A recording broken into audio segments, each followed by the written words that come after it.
Okay. Hi, Megan. Hey, how are you, Rashmi? Good. How are you? I'm okay. It's a nice, cool day in New York for the first time in a while, so it's nice to be out of the apartment and get some fresh air. Yeah, I love Although where we'll you're have some sitting. background noise No, every so often. it's all good. It's all good. It's beautiful where you're sitting. Thank you. Thank you. It's my little neighborhood. I love it. It is nice. It is nice. So, Megan, you've been a client with Exact before, and now you're an Exact in a leadership position. How has the journey been from being a client to now working with Exact? Yeah, it's been so weird. Because I left client land thinking, yeah, I know exact inside and out, but I Uh-huh. only knew it about my one program. So my first struggle was like, all right, I got to start thinking about this with more than one program in mind, right? I have to take a Mhm, holistic view, and not even more than one program, but like more than one profession. So that was kind of mhm, my first, like, all right, I got to get over this hurdle. mhm, And then the next hurdle now, which is the one that I'm working on now, is like, all right, I know about what does the client need, but I don't know about what's possible or what we can mhm. design or, what our options are. So we've been taking a lot of continuing education classes on like coding and user experience Oh, design and wow. project management and all that stuff. I'm Nice. very much like a learning based person, Uh-huh. and it doesn't matter is not a good explanation for me, which anyone who's worked with me knows that's a stumbling block. I need to know everything, and I really do need to back off. Uh-huh. But yeah, so I've been trying to learn as much as I can now about the tech side of things. So it's Uh-huh. a much steeper learning curve than I thought from the Uh-huh. beginning, but Uh-huh. it's been a really exciting journey to learn a ton of new stuff. Yeah, that's amazing. It's amazing that you're actually learning new stuff. You know, being in a leadership position and wanting to continue to learn, that's really amazing. So, what have you enjoyed learning? What's been You know what? your I've really enjoyed learning user experience, Mhm, design and research. So I did like a 10-day immersive class on that, and it was one of those things where it's like there's these simple industry standard tips and tricks on how to do it. It's like, mhm, wow, that's so helpful. Like this small little uh-huh, thing that I just learned is a uh-huh, total game changer. uh-huh. So I really found like there were a lot of little tidbits in there that were really impactful in terms of my job and what I try and achieve each day. Yeah. So, has that helped you with your understanding of the tech side of things? So much more than that, Awesome. it's also helped with the way I interact with clients. I Uh-huh, used to ask leading questions or answer my own questions all the time, uh-huh, which doesn't help, right? uh-huh. So I've Yeah. really gotten more practiced at asking an open-ended question and waiting and just Uh-huh. waiting to hear what the client has to say. I'm still working on that one though. Awesome. So, how do you see Exact growing in the allied healthcare education? Because you're in a client-facing role. Where do you see Exact Hmm. growing? Yeah, I mean, I think one of the things that we're doing right now with V4 that I actually really like is that we're staying very focused, and we're Mhm, focusing really on the domains that we know well, on mhm, PTOTPA to get started, and then of course we'll expand beyond there. But I love that we're taking that moment to take all of the knowledge that we've gained over the past however many years, 8 years or what have you, of working with clients and finding out what they individually need, mhm, and now we're putting that together with accreditation standards and national standards. And instead of just taking suggestions from clients, we're now flipping the tables and moving towards making suggestions to clients in terms of how they should structure right. their data, how they Mhm, should best use the system. So I think that that's going to really position us to move forward and continue to be mhm. an industry leader. Is not only are we going to help you do this, but now we can help you figure out the best way to do it. So people are starting to look to us for guidance, and I think that's a really exciting place for us to be as a company. Right. Okay. So, yeah, yeah. And to you, how are we? What are we doing right in terms of customer engagement?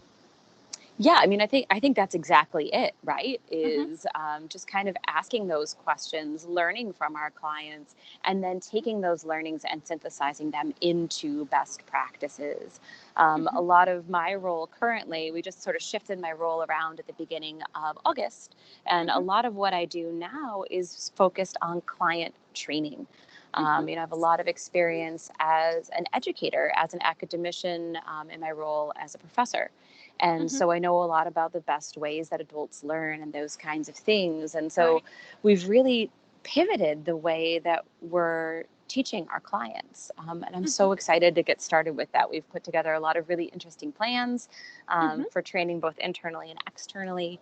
And so I think that's an exciting thing that we're doing as well. Right. Right. Right.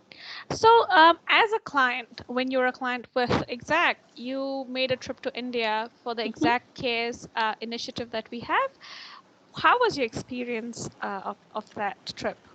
It was awesome, I have to say. Mm-hmm.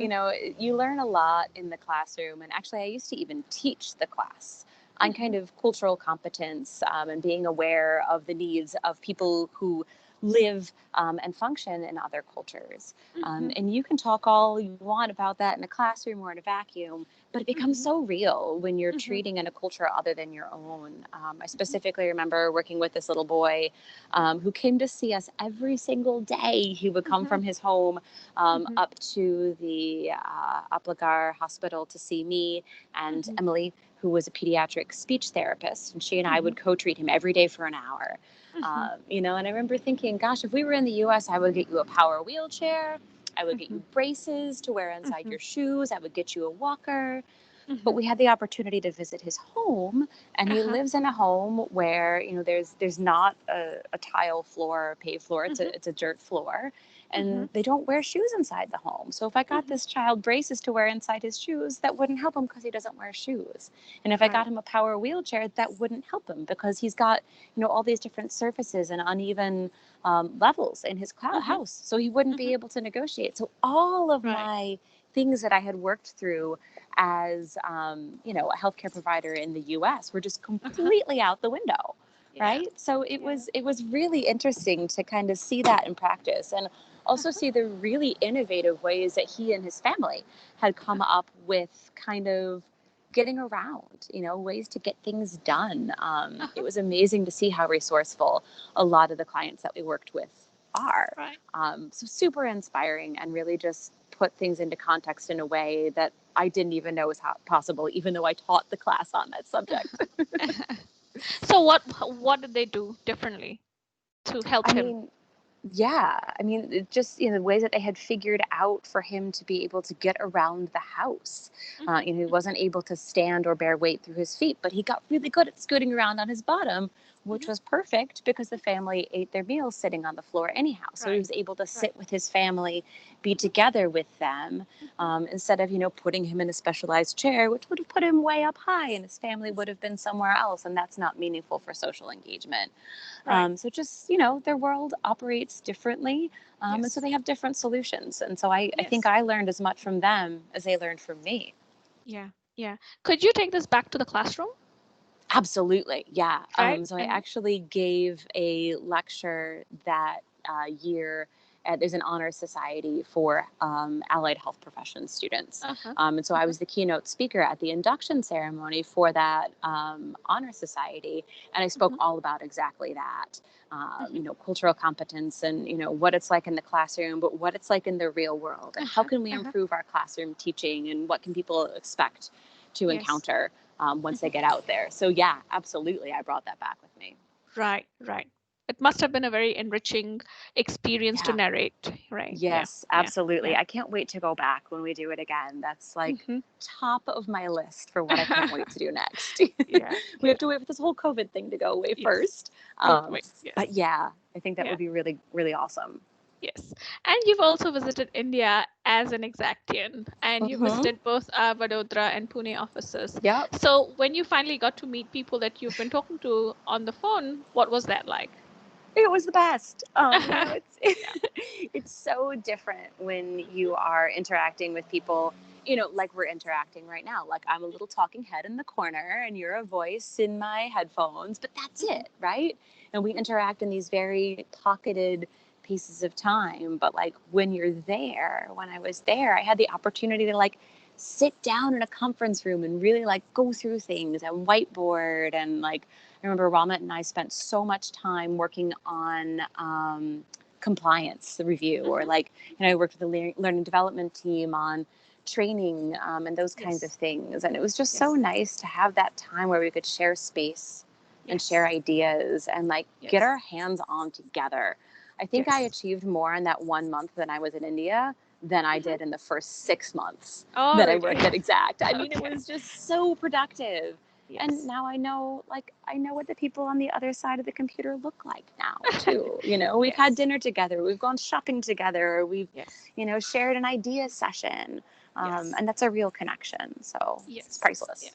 Yes. It was really good for us as well to actually learn Yeah. firsthand what a DCE does day in, day out, and understanding healthcare, allied healthcare. Also, not to use the term allied health with people from the US. That was good learning. So Yeah, thank you it's for not sharing. the best. Yeah, No, I people kind of know. prickle at that. So Yes. yeah. Yes. But I mean, these are the things that like you don't necessarily know unless you sit down and have a conversation about it. Someone could tell you like, oh, don't use this term, or don't say this, or don't say that. Like, not everyone in the US reports to a physician. Also, they're Right. not a doctor, they're a physician, right? Yes. People can tell you that, but until you sit down and you have a conversation about it, that's when it Mhm. sticks, and that's when the learning happens. And I think that's one of the biggest takeaways from my Yes. trip was that we got to learn from each other and have those Absolutely. conversations with each other. Yeah. Yes, absolutely. So, Megan, you're also known to be super organized. We can always almost rely that if we send an email to Megan, we're going to get a reply and we're going to get a reply on time. So, how do you do it? Like, how do you do 100 things? How do you organize your day? Yeah. So, I mean, I think first I should be very honest and say here in the United States, we have a store called the Container Store.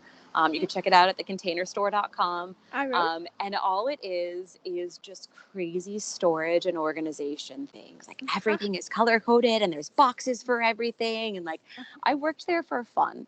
So mhm, part of this is just like who I am as a human. I uh-huh. just really like being organized and, knowing what's expected of me. I was a ballet dancer growing up, Yes. and a Yes. lot of that is just laser focused perfection. And if you Hmm. can't do it perfectly, you shouldn't be doing it at all. Just go home. Right. So that was ingrained in me from a super young age, is just Uh-huh. like this almost problematic perfectionism. So I'd like to Okay. have a handle on what's going on. Uh-huh. Um, but in terms of like organizing, I've got this thing. It's called a rocket book. Hmm. So it's a reusable notebook that like you can scan at the end of each day, Hmm. and it keeps everything organized. And you can search through your handwriting, and then Wow. of course it's reusable, so it's only 40 pages, so you can wipe it clean and go again. So that's been really helpful for me. I've got my daily task list and Hmm. then my running long-term task list. So probably the first thing I do when I wake up in the morning, definitely the first thing I do when I wake up in the morning, I get up around 5. And Wow. then from Okay. 5 to 6 is like just Hmm. this protected time where it's me and my Hmm. coffee and my Hmm. email. Hmm. And I'll go through and catch up on everything that happened overnight while I was asleep, Hmm. and put together my list for the day of like, all right, here's what happened. Now I'm up to date. Here's what I'm going to do over the course of the day today. And then that kind of helps set the intention. So I don't turn on Teams. I don't turn on the TV. It's just me, Uh-huh. my email, and my coffee. And Hmm. I prioritize for the day. And then I walk away.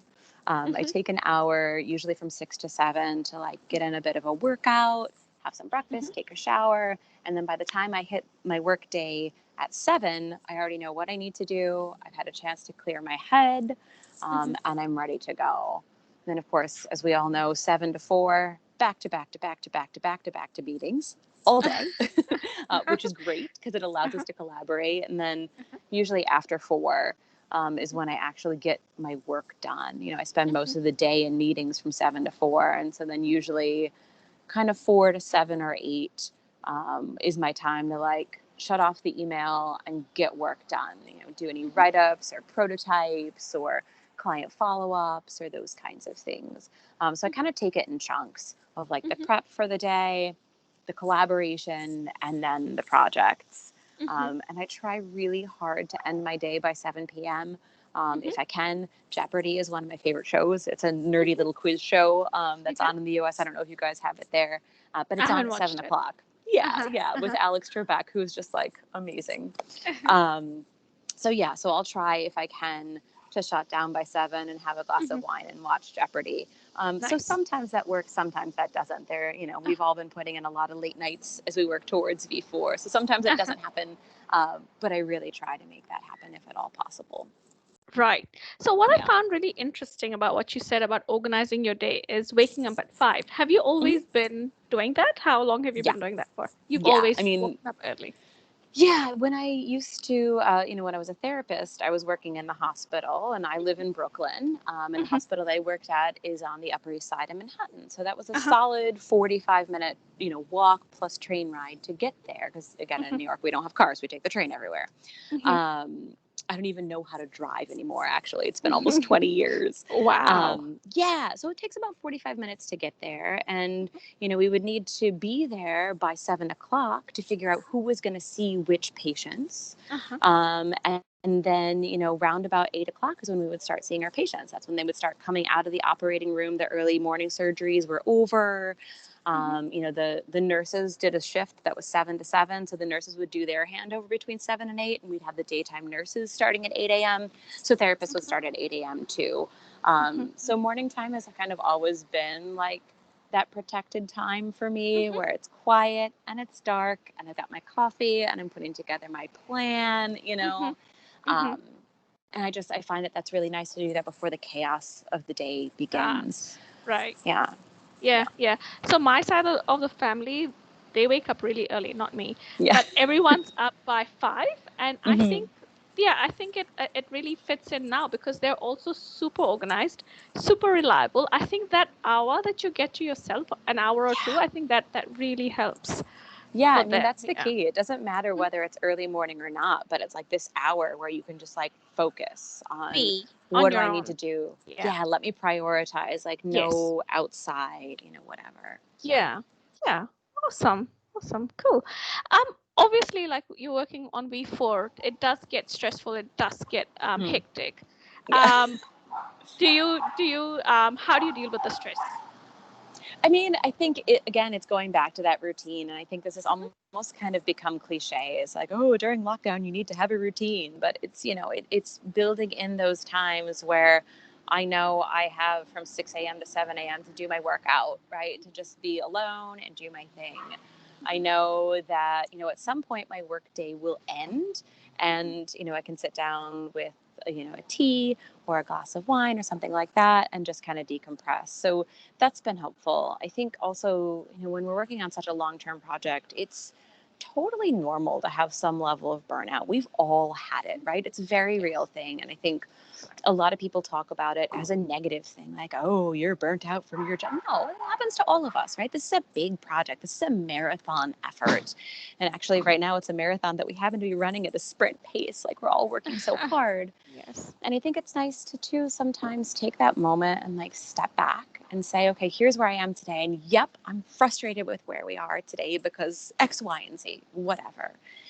But to stop and Right. think, like, yeah, but 3 months ago, here's where we were. And while I'm frustrated today, like, look how far we've come. It's very hard to see that Uh-huh. progress when you're looking at it, the tiny little increments Hmm. that you have each day, yesterday to today to tomorrow. But when you can look at it in a bigger spectrum, like Hmm. that, Hmm. that's what keeps me energized. When I think about the fact that 3 months ago, we didn't have anyone on Hmm. version 4. And Hmm. yesterday we made a plan to bring 30 new clients on. Wow. Hmm. Yeah, I mean, it's just when you look at it big picture wise, you really are able to see the progress that you've made. So, having that myopic focus on the current time frame Hmm. just, I think, contributes to that burnout. So, zooming out, Right. looking at it big picture is really helpful. Nice. Nice.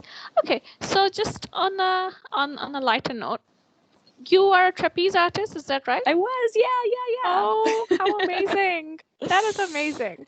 Yeah. So what got you interested in Um, doing that? Yeah, Groupon. That's the honest What? story. Sorry? So, Groupon is this thing in Okay, the United yeah. States where, like, for example, trapeze school would say, like, yeah, Yeah. this company Groupon, you can buy 500 classes, and because you're buying so many, we'll sell them to you at a discounted rate. And Yes. then Groupon turns around and sells them to people at a discounted rate.